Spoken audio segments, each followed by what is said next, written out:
In today's episode, we have Annie Lucas with us, and she's going to talk about how she turned her in-person sewing events into professional online courses.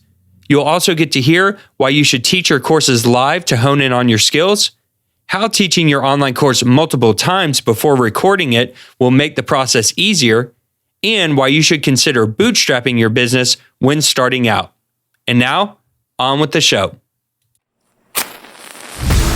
Welcome to the Online Course Igniter podcast, where you'll hear from successful course creators and how they were able to turn their passion into a thriving online business empire. Hey everyone, thank you for checking out the show today. I am very happy to have you here with us. And I have a very lovely guest with us, Annie Lucas from Start to Stitch. And today we're going to hear all about her journey into online business and online courses. And it's just a pleasure to have you on the show today. Annie, how are you doing? Hi, Jeremy. I'm good, thank you. Thank you so much for having me. Yeah, I'm glad that we were able to connect. I really look forward to this episode and hearing all about everything great that you have going on with your online business. Before we dive into that, could you just take a moment and let our listeners know a little bit about you, what you were doing before you got, into online business and online courses, and then how did you transition into this world? So I have always sewn since I was a really small girl. When I was about 4, my parents split up from each other, and my dad moved into another house. And in the UK in the 1980s, there was no TV, kids' TV on a Sunday morning, just politics, endless politics. So one day I went exploring and found a bin liner, black sack full of fabric in the utility room at my dad's new house. And I was probably 4 or maybe 5. And I just started chopping it up and stitching it together with a kind of needle and thread that I'd found in his sewing kit that he kept to fix his work shirts. So sewing has always been kind of part of my DNA. No one's ever really taught me. I taught myself, and I almost hyper-focused on it really throughout my teenage years, and ended up doing a degree in costume design at a college in London called Central St Martin's, which is quite well known if you know about art school stuff, and became a costume designer, mainly for ballet and theatre. And then I did a master's and sidestepped into a different career altogether, and then got married and fell in love. And I was living in London, and my husband didn't really want to be hanging around in London very much. It wasn't working for us. So we temporarily moved out of London, and then we relocated completely to where I live now, which is a part of the UK called Cornwall, which is the kind of, if you're looking at a map of Great Britain, it's the kind of bottom left-hand furthest most tip. And I started a bridal label and made couture bridal for a few years. And then I had kids, and wedding dresses and children, as anybody can imagine, is not very conducive. So when I was on my first maternity leave, my mum actually talked me into starting a few informal classes in the local village hall. So I started teaching in my village hall to a few people that I just sort of randomly found from a flyer on a lamppost, basically. And it all started from there. I had another baby, and after my second daughter was born, I started to formalize it a little bit more and program in courses across the space of a year. I was just moving into my second year of that and realizing that I was onto something and that I was really enjoying it, and building a really strong and lovely community of creative people where I live locally. Then the pandemic hit. Like many, many other businesses, I had to do a very sudden pivot. I originally pivoted just to complete the courses that were outstanding for the students that I had. But very luckily, my husband is a professional filmmaker, so we're totally rigged up here to be able to film stuff. So he filmed it all, and I was able to kind of deliver in a really hasty way through Facebook groups. And as the pandemic went on, I realized that this was a model that could really work and actually would answer a lot of the problems I had with teaching face-to-face prior to the pandemic. So that's really how I've ended up where I am now. Yeah, this is really cool. I love that story. It's a little different than a lot of other people's. The way you come about it. That's why I love doing this podcast. Is I get to hear everyone's unique version of how they come into this, and hopefully, it lets the audience, the listeners, know to this podcast that there's no one right way that you have to follow. Like you can come at this from different angles. So we'll definitely dive into a couple things here. I love that you said that your first course was a flyer on a lamppost. My, how different is it today? I know, and it wasn't that long ago, really. I mean, well, my first daughter's only 7, so really we're talking about 6 years ago. It wasn't that long ago. It's just kind of, I don't know how it works in the States, but certainly when you're trying to drum up business locally, lampposts and post office windows and that kind of place is a good place to find people. But my mindset, needless to say, has had to go through a huge transition as I've moved everything online. And that's been one of the biggest challenges, actually. Yeah, and it's really cool because not everyone might think of that, and that presents an opportunity to people listening. Like here, it's a lot of coffee shops will have bulletin boards, and so you go into a Yeah. coffee shop, it's got a bulletin board by the bathroom, and people stick up their business cards. Maybe you could stick up cards of your course and get people in that way. So I think it's really unique, and I think it's really cool to mention that. So you started doing these courses locally. When you did those first couple of courses just in your local town hall, did you have an idea of how you were going to teach or what you wanted to teach? Like, had you built a curriculum per se, or did you just have some ideas and you went in and said, I'm just going to show a couple things I know how to do? I had a really clear idea about what I wanted to teach in the initial instance, really, because I had, for years, as somebody that sews and makes, exquisite gowns and beautiful tutus for ballet and, really exciting. And people have often looked at what I've done in my career and thought, gosh, it must be so wonderful. And actually, it looks wonderful. And I think anybody who's worked in the performing arts sector would say that it has its really wonderful moments. It's also seriously hard graft. It involves a lot of late nights. But throughout all that time, I'd heard the same stories from my friends and from people I might meet at weddings or parties or whatever else. And it was the same story coming, which is essentially, A, I wish I could do what you can do, but B, I've got a sewing machine, but it's never been out of the box, or I've got a sewing machine, but it's stuck in the cupboard under the stairs because I tried to thread it one day and I wanted to throw it out the window or against a wall. Or I used to sew, but I had a terrible teacher at school who basically traumatized me, and I've not been able to sew since because I think I'm crap at it. And it was those kind of stories that were coming at me time and time and time again. So my first course, which I'm still teaching and was still teaching when I pivoted online, was very much aimed at those people and was designed to not just teach them how to thread a machine successfully without wanting to throw it against the wall, but also some of the really key foundational bits of knowledge that I feel are vital when you're starting on an adventure into sewing, so that you get things right the first time, but you're also not coming up against a hurdle the minute you've overcome the biggest mountain, which is essentially threading the machine.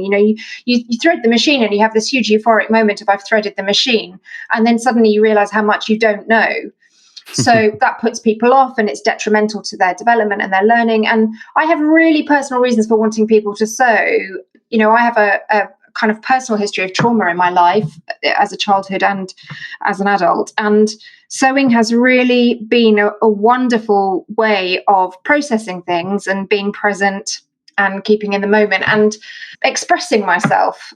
So aside from earning me a living, it's really helped my mental health. So that's really been a driver for me in my business. And I didn't want to be teaching people in a way that was going to ultimately potentially make them feel bad about themselves because they kind of got so far, but they didn't know where to go next. So I basically devised a 5-module, 5-week course that I taught weekly, one evening a week, that covered off threading and then some really foundational skills, so that by the time they got to the end of it, if they never had another sewing lesson as long as they lived, they were doing things right, and they were really able to not only tackle simple projects, but to use the knowledge they've got to kind of invent their own projects, which to me was really important, that empowering people to be able to take the knowledge I've given them and run with it without needing to be spoon-fed, without having to sew a prescribed project from a book or a pattern from a catalogue or whatever. So I had that really clearly in mind, and that was the first thing. And I basically wrote it week on week. I had an idea about what I was going to teach, but I wrote it week on week as I got to know the group, and I got to know that first group, and I got to know what their skills were, and they all wanted to do more. So I wrote another one, and I'm still teaching that one too. And I was only teaching 6 people at a time because I wanted to give people really good one-to-one. I didn't want to have a room full of 10 people. I also really wanted the students in my class to feel strongly connected with each other, like there was a kind of sense of community. We all sat in a circle, we went in lines. I used to put bowls of, in England we call them jelly babies. I don't know whether you have them in the States, but they're like little candies that are shaped like babies. They're all really bright colours. That's now when I'm talking about it sounds really random. I didn't want people to feel like they were coming to a formal class. I wanted people to feel like they were coming to an evening sewing with friends where they were learning something really valuable. And that has been the foundation of my business from the beginning, and has absolutely carried on in every decision I've made since and during the pivot onto online. It's been so important to carry that essence of togetherness and community and mental health and the kind of positive well-being benefits of sewing on into what I do and what I have done since 2020.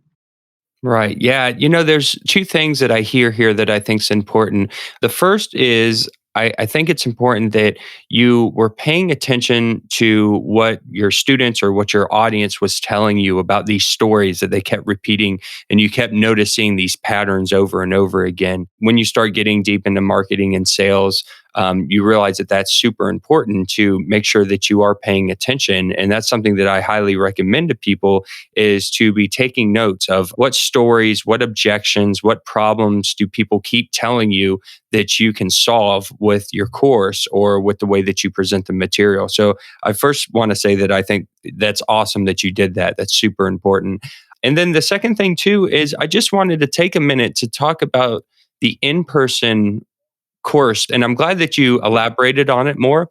Obviously, the name of this podcast is Online Course Igniter Podcast, but I feel like people can take this information and they can present it into an in-person event or vice versa. And the fact that you started there, I feel is important because some people do in-person events, some people go straight to online courses. I feel like the people who do in-person events have a little bit of an edge because they get to meet those people face to face. They're right there with them. They can see where they're struggling. They can see the problems that they're having. And I feel like it really, like you said, develops a sense of community, and you kind of get your style, through having the candy and the format and the circle and the way that you set it up. You kind of realize, like, this is how I like to teach. Now, when I go online, how can I incorporate this same idea into my online classes? How can I still make it feel like someone is sitting in the same room with me and enjoying this? And so I think that that's super important too. Whenever you do these in-person events, and I recommend anyone do them. Like if you have a chance, like you're teaching something, even if it's programming or graphic design, something that's a very, computer-based skill, go to your local town hall, go to your local library, see if you can host some in-person courses. I feel like you'll benefit from that. What are some of the things that you learned by doing those in-person events that was able to help you when you did go online? Was there any mistakes or any things that you found when you were doing those events that when you went into your online course, it really helped out that process? Yes, absolutely. The biggest one is how hard it is for adults to learn something new. It's not that adults physically find it hard to learn. We can all learn things. We're all learning new things every day. But for me, it really developed an awareness of how difficult it is in terms of one's own origin story and the voices and the experiences you've had and the stories you tell yourself about yourself and your own abilities, especially if you've had a difficult time with my subject is sewing at school and there's been some kind of traumatic experience with a nylon nightdress or something, and which is another story I hear a lot. So for me, that really was the biggest kind of deep dive into the psychology of how people learn and what people need, what adults need in order to have a good learning experience. I actually wrote an email to my list about this morning because it's something I feel really strongly about. I still teach this beginner's course. It's still a really important part of it's probably the most important part of my program at the moment, my whole kind of curriculum at the moment. But my whole teaching style is all about lifting people up. It's about lifting people up and celebrating their achievements. And yes, if somebody asks for criticism, if someone invites criticism, if someone really wants to know how to do things better, then I offer that in a really constructive way. But first and foremost, it's about empowering that person and celebrating the fact that whether it's brilliant or not quite as good as brilliant, but okay, it's still okay. And they've still done it.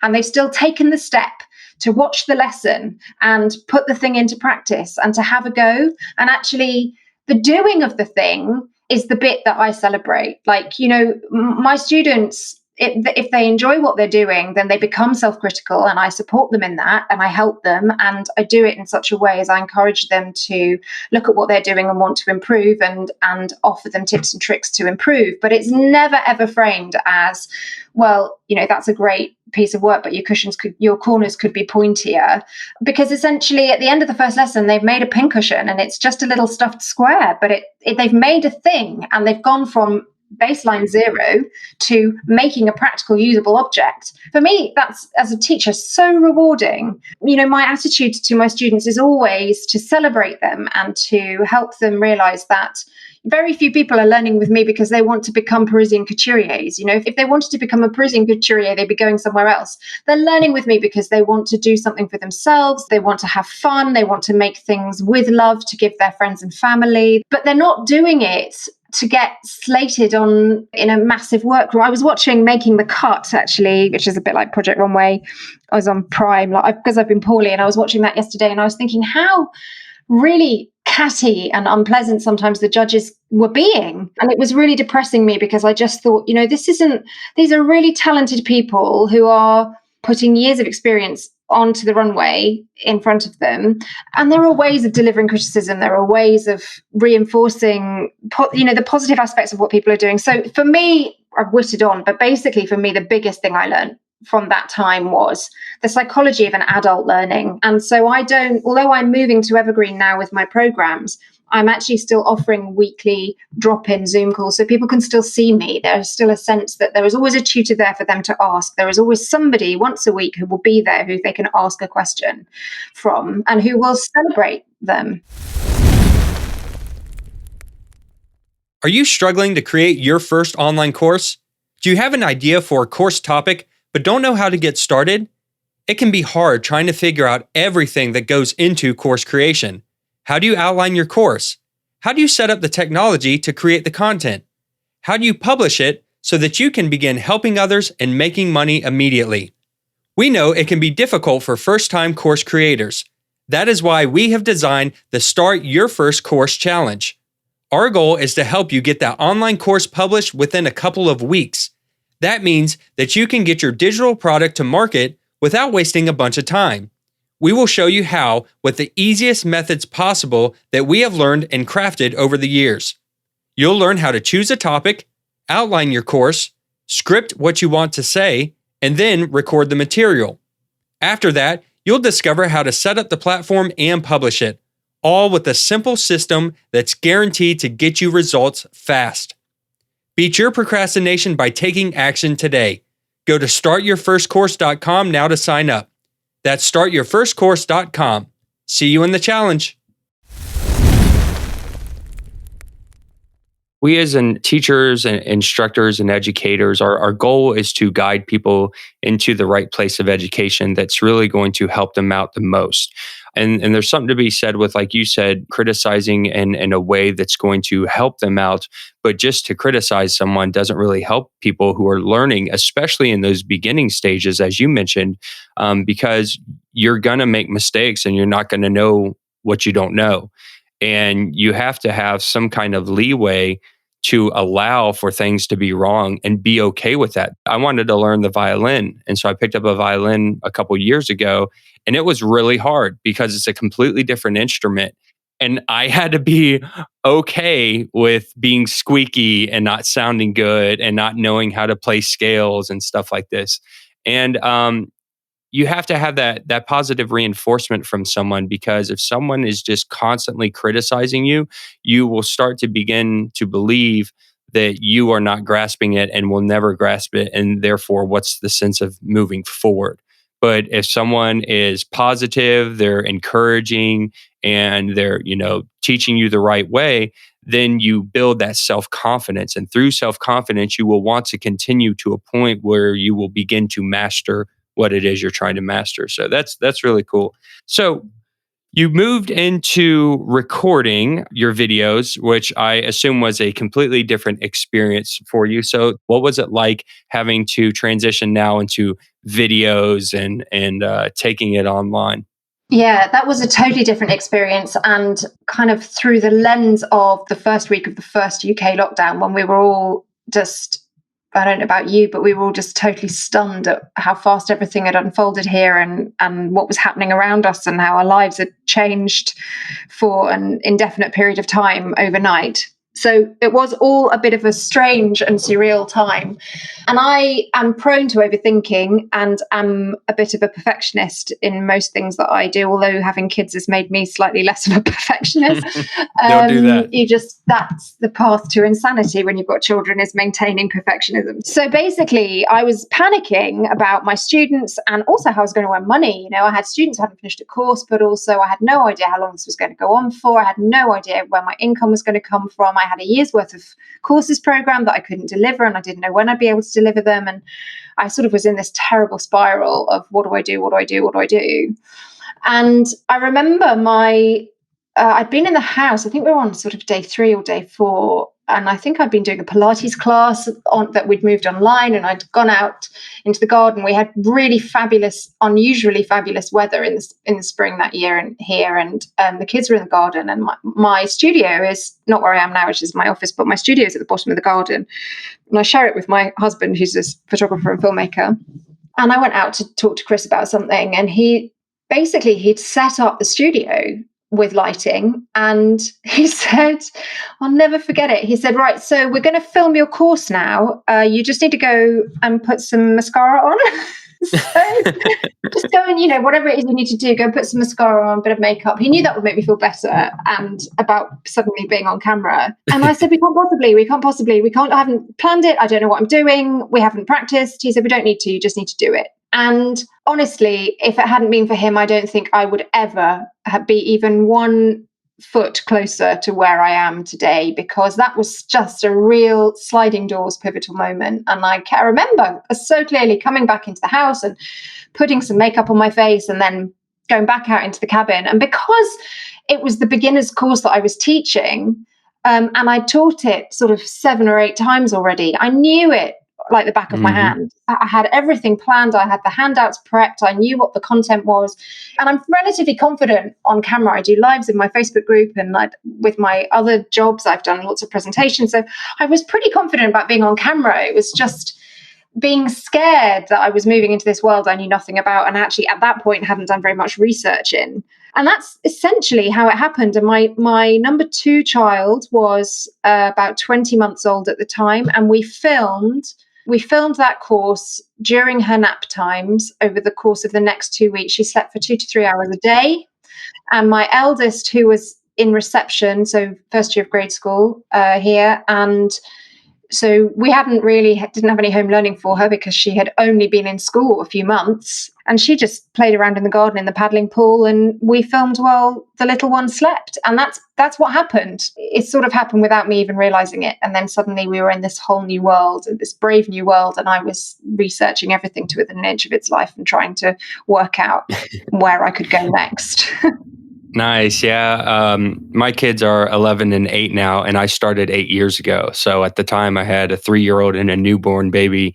And I feel you, like, set them down, run over real quick, try to record before they wake up or they need a glass of water or something. So Yeah. that's really cool. Well, what a blessing he is, because I'm sure anyone listening to this podcast right now would love to have someone come up to them and say, "Hey, I set up a recording studio. Let's film your course."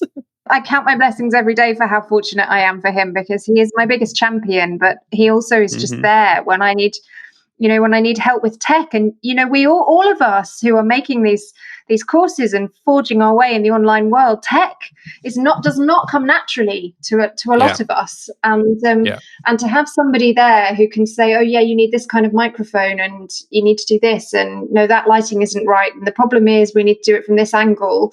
But I can stand here with my gimbal and film you, and it'll look great. I am so lucky, because also it's been a huge cost saving exercise apart from anything else. Filming professional videography is expensive, and I wouldn't have been able to do it if I didn't happen to have a resident cameraman. Yeah, and not everyone needs that. Just put a disclaimer out there that to get started, don't feel like you have to have that, but that is amazing that you did and have that ability, because you're right. A lot of people who teach online courses, they're in the arts or they're in some kind of education, like you said, that isn't in production. And so it is a challenge to figure out the production side, figure out the hosting platforms and the technology and the different things that goes along with it. But something else that you said a minute ago that is super important is, you said that you had already taught your subject multiple times and knew the information like the back of your hand. So when you went to go record, you knew it. And I'm sure you had to take it, multiple takes or something every now and then. But I feel like that's important too. And this goes back to you teaching in-person events, right? Like, this is why it's not a bad idea for someone to consider going and teaching an in-person event somewhere, because you will get that ability again to teach it multiple times and refine and get better, figure out people's frustrations and what's hanging them up, and then adding that to the course.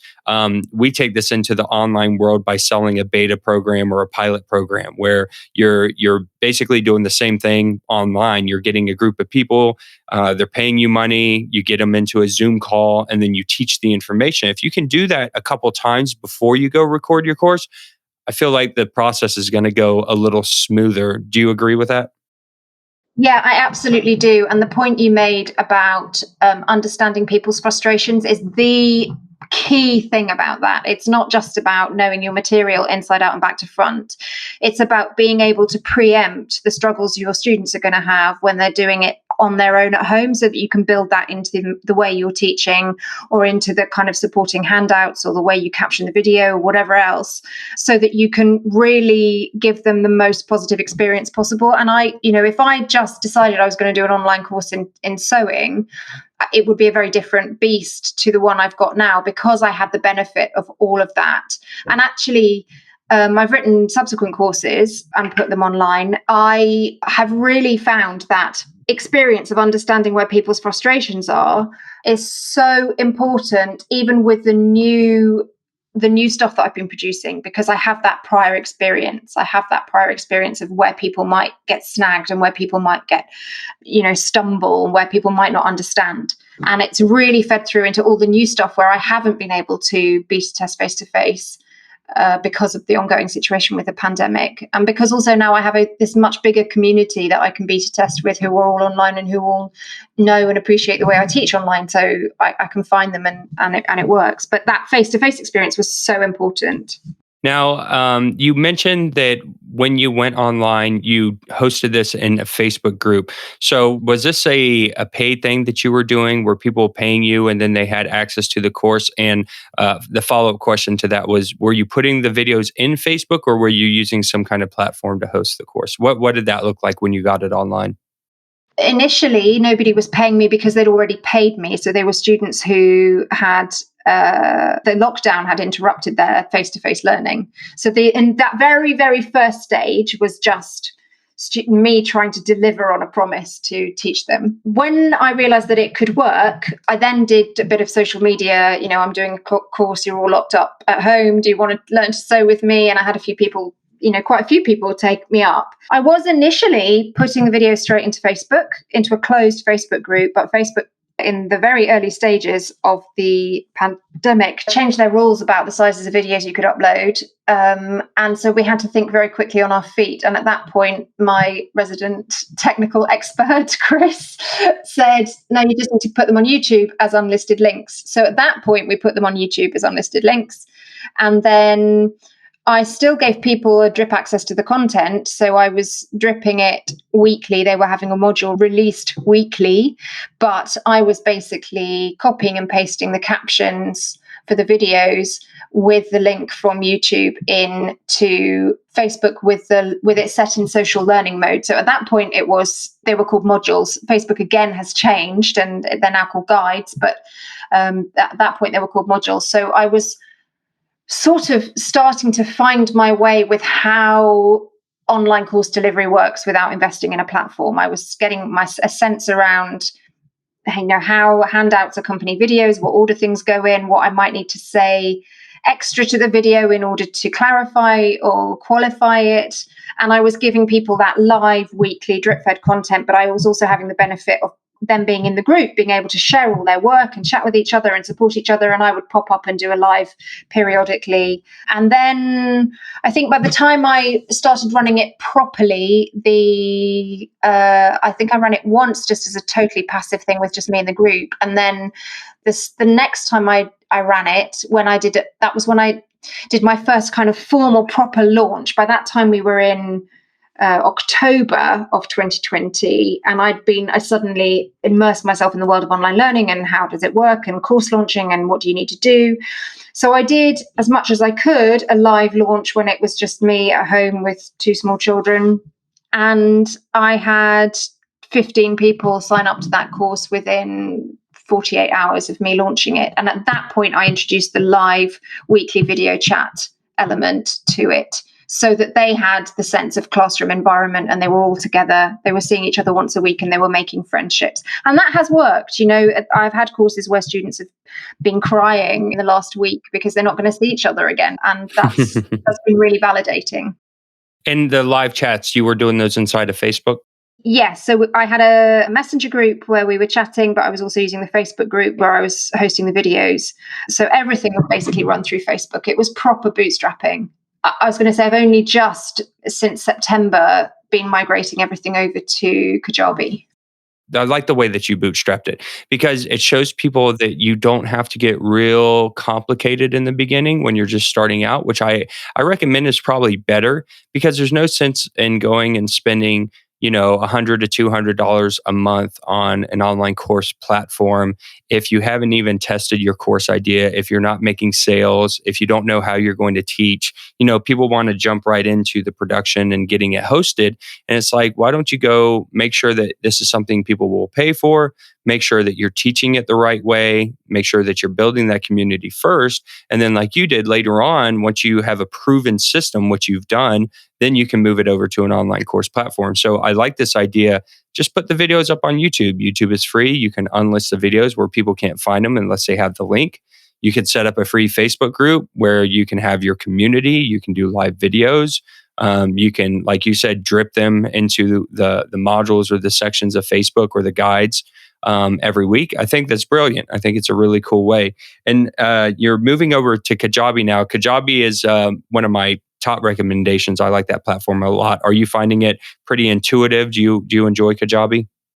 It's taken a bit of getting my head around, just because, any kind of developing platform is a new thing to learn. And I'm not great at, somewhat ironically, I'm not great at watching videos and having the patience to watch videos to watch someone else show me how to do it. So I just kind of dive in and make it up as I go along. So I had a few kind of moments of, I don't know what I'm doing, but now I've got the hang of it. It's certainly from the point of view of just like uploading the material and getting the courses right. My teething troubles were more to do with the sales pages and understanding how the offers and that kind of thing works. But it is a really intuitive platform, and I like the end user interface. My students absolutely love it. Everyone that did the Facebook system they are just loving the online academy. It's so much easier for them, the fact that they can have it on their phones, that they can take their phone into the fabric shop and download their list of materials, and there it is. And it's really good. It is pricey, but it's really good, and for the long term it's absolutely the right thing for me. Because the other thing I've been learning about is marketing. I'm not a marketing expert, so I've been growing my list and cultivating all of that and trying to grow my audience in that way. So having everything integrated in one place was ultimately why I chose Kajabi. Very cool. Yeah, it's a great program. It's all in one. You don't have to worry about having multiple applications. You can have a blog. You can host your course. I think it even has a community feature built in that you can use. So it really is a nice platform to use. So that's neat that you're getting to that stage. I think it's really awesome. Everything you've done and all the information that you've provided today, I think is really going to help a lot of people out. Thinking about the person who is just getting started, thinking back to where you were some years ago and just now figuring all this stuff out, that person listening right now is a beginner. They're trying to figure it out. What would be probably your best piece of advice that you could give to them? There's a saying that became my phrase of 2020 that relates to my perfectionist tendencies. And it was the biggest learning I had from 2020, which is done is better than perfect. I just wouldn't be here if I had faffed around trying to get it right. I just had to do it. And actually, once I did it, I realized I could do it. I could do it, and it was a good product. We're still using those lockdown videos. We're still using them. And I'm still selling that course, and people are still learning from them 2 years later. So that is the biggest piece of advice: is you can drive yourself mad researching tech solutions and pipelines and how you're going to find people, but I think taking action is the best thing you can do, and don't dwell too much on trying to be perfect in the taking of the action. Because even if you only have 3 people on your first course, even if you only have 2 people on your first course, those are still people that can give you testimonials. Those are still people that can help you evaluate your material. Those are still people that can help you understand what you need to do better. And that's really important as you move forward. And it's a start. It's a start. Yes, definitely. That's some great advice. And Annie, it's been awesome having you on the show today. And just thank you for taking the time to be here and spreading that knowledge to others. If people would like to learn how to sew or would like to find out more about you online, where can they go? They can find me on Instagram at Start to Stitch, and on Facebook, which is the same. And then my courses are all launching in an evergreen format now from the 28th of April. So that is academy.starttostitch.com. And then I have a website, which is also starttostitch.com. So it's all happening right as we speak, the migration over to Evergreen. And I've got a whole host of courses now. So I really appreciate the opportunity to chat to you today, Jeremy. Thank you so much. Yeah, it's been great having you. Thank you for everything. I'll make sure that I link up everything in the show notes. And I just hope that you continue having major success going into the future. Oh, you're so kind. Thanks so much, Jeremy. Thanks so much for joining us today, Annie. You can find out more about her and her business by visiting starttostitch.com, or you can get the show notes of this episode along with links and resources by visiting onlinecourseigniter.com/88. I look forward to seeing you next week. Thank you for tuning in to the Online Course Igniter podcast. Make sure you subscribe wherever you're listening so that you don't miss an episode. If you would like to learn more marketing strategies and how to sell your online course, then also check out our free community where we share tips, tricks, and tutorials at onlinecourseigniter.com/community.